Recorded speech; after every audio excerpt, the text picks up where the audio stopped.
This tutorial takes a look at the repligo PDF reader. So to start, what's that? The repligo PDF reader is an Android application that enables a user to view PDF files. What are PDF files? Well, they're files using the special portable document format, thus PDF. Not that you need to know this, but what the heck? As we all learned in Animal House, knowledge is good, right? Examples of the PDF files sent to your tablet are sell sheets, seasonal deals, catalogs, and product information. They're downloaded to your tablets from L&R, usually when you're at home through your Wi-Fi setup. Where do you go to open those files? You got it, the repligo reader. Where do you go to show or email those PDF files to your customers? The repligo reader. When you open the repligo PDF reader, you'll be on the screen the reader was on when you last left it. The best screen to be on when you open the repligo PDF reader is this one. It's the best place to start in your search for files. We'll call it the starting point screen. Here's the deal. When you're on this starting point screen, you'll see the following path at the bottom of the page, indicating by its location at the far right of the path that the download folder is opened, and you are at the best starting point to get to your files. If you ever get lost in the repligo reader, and that can certainly happen with all the screens and different folders and documents, look down at the path. If you see a single backslash, click on the storage folder at the top of the screen. If you ever see backslash storage, click on the SD card 0 folder at the top of the screen. If you see backslash storage backslash SD card 0, then click on the download folder at the top of the screen. You'll then be back at the starting point screen. Also, notice the three options at the top of the screen. In most cases, you'll want to have that on device. Although, if it's on recent, it will simply be showing you any files you recently opened. To this point, I've just been talking about folders. You're probably asking, how do I get to the files, to the documents that help me with sales and with my work? In its current layout, the starting point screen has three main folders: catalogs, news and information, and sales. Here's the type of information found in each.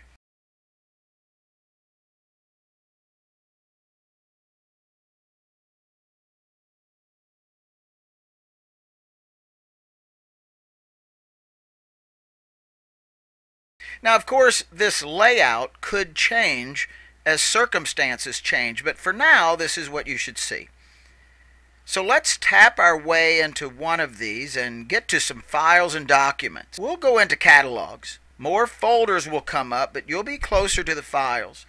Click on any of those folders, let's say GM, and two catalog files are available. Click on either of these thumbnails and the actual catalog will appear and open. To see the different pages of a document, you can scroll up and down.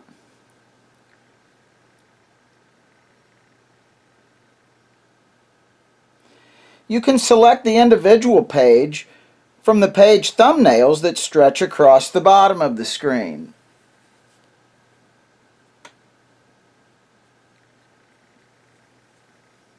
You can also create and use bookmarks, which I'll show in a minute.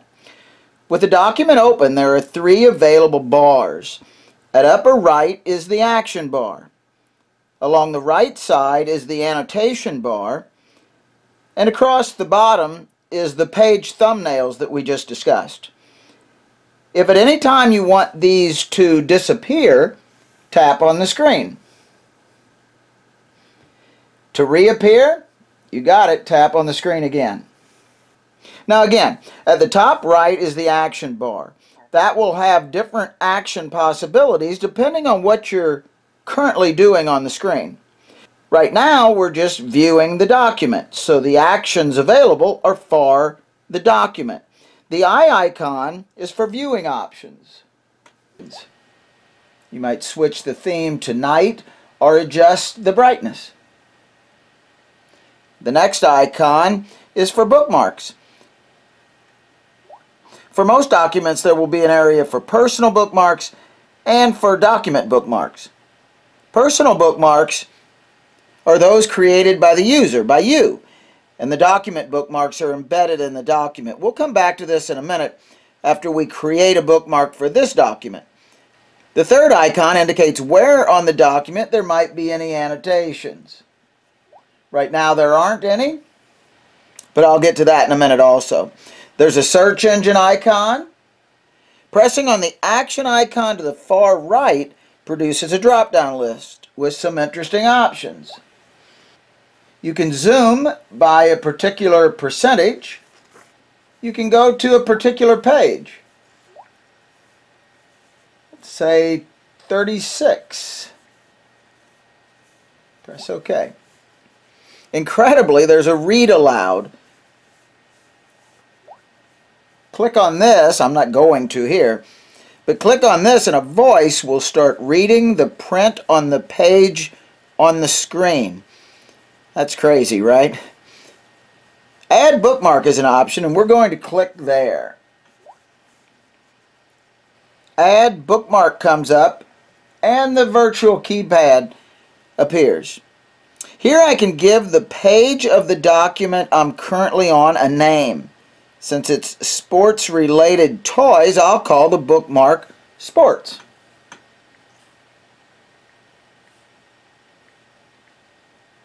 Press OK.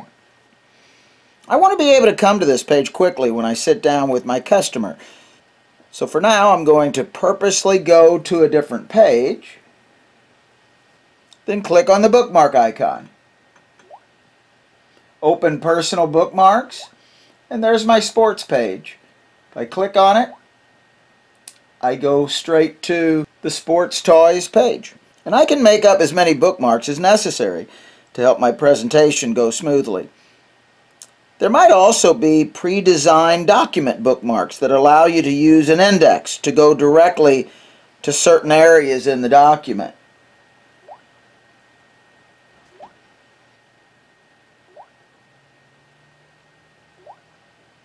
There I went straight to books.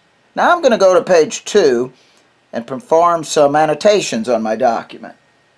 Now whether you'll ever use this or not, who knows? The annotation bar is along the right side of the screen. The first demonstration is for highlighted text.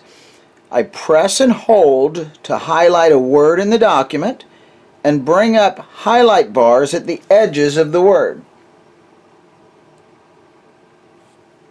If I press and hold a highlight bar, I can move it along to highlight more area.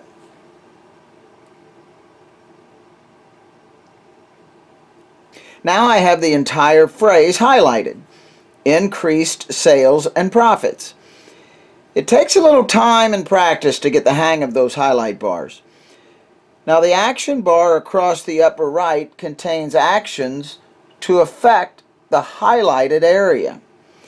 So I can copy and paste the highlighted area. I can highlight it with color, underline it, strike through it, and even add a sticky note next to it. To start though, I'm going to give it a highlight color. You can see it highlighted the entire phrase in green. Click on the highlighted area again, and I have a few new actions at the top. This time not for the highlighted text, but for the highlight color itself. Click on the art icon and select a new color. Back to the action bar. Click on the text box icon and I can write a note for this highlighted area. There's already a note there, but I want to erase that and write a new one. So I press and hold on the first word and move my highlight bars until the entire phrase, or whatever I want to erase, is highlighted, and press the X on the keypad.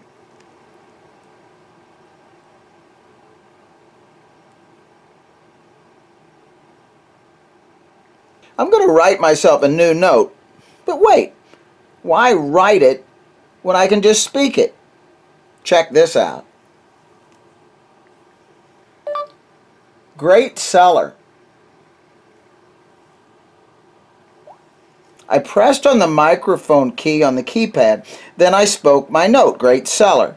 I tapped pause to turn the microphone off, but in the meantime my voiced words printed in the notes. And I minimized the microphone and OK my note. Next time I'm on the page, I can click on the note icon and be reminded of something I voiced in earlier.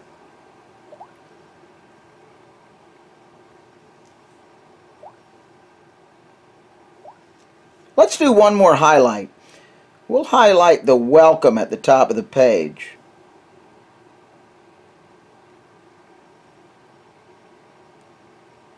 Now if I tap on the sticky note icon on the action bar, I can again type myself a note. I'll erase the current note and type in voila. I don't know why, but that's what I'll type in. And OK it. Now there's a little sticky note next to the word welcome. Press on the sticky note and the action bar opens for that note. There I can change the note's color.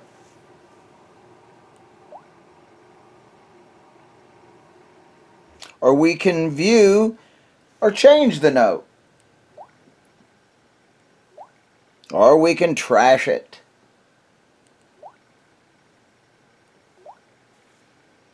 Now I'll go through some of the other annotations quickly. Text box.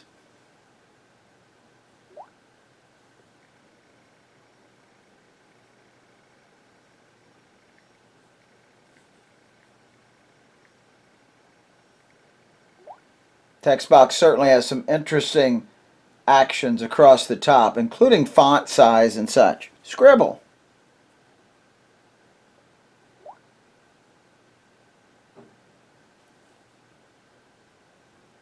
We'll trash the scribble. Straight line.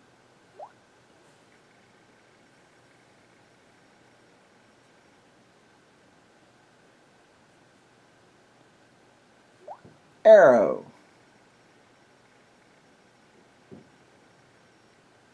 Oops, let's turn that guy around.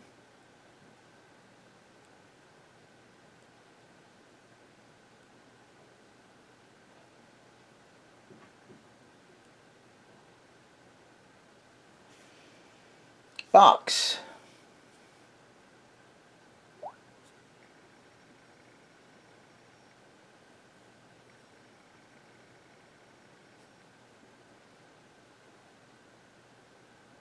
Circle.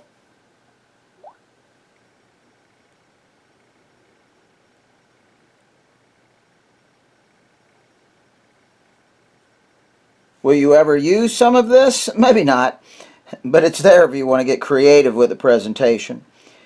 You can leave those annotations on your documents. Leave the repligo reader, and when you return, they'll still be there.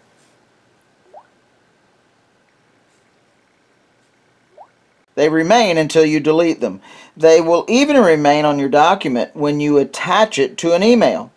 So you can get creative. One more thing on your document. You can annotate in real time with highlight, underline, or strike through by tapping that icon on the annotation bar, then immediately pressing, holding, and moving on the document. I'll underline the top line of the document.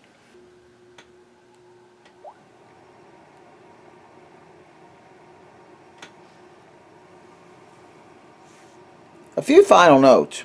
Remember, you can make the three bars appear and reappear by tapping on the screen. Remember also, there's an annotation icon and listing on your document action bar.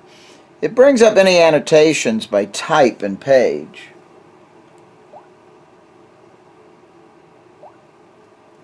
If you go to settings, there's one in particular I'd like to point out.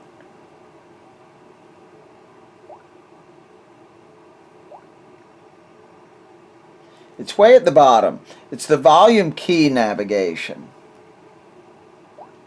Turn that on, return to a document, and you can go from page to page in a document by pressing the volume control on the side of the tablet. You can't see me doing that, but the volume up and down button is just below the on-off button. It works really well to go from page to page.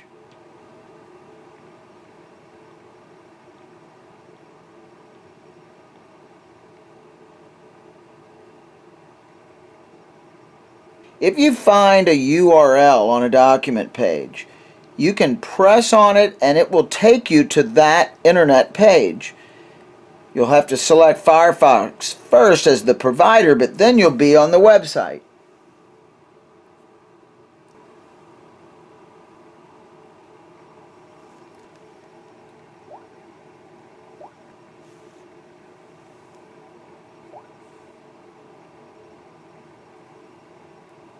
Also, if you have a document open and want to attach it to an email straight from there, click on the far upper right icon. Choose File, then Share.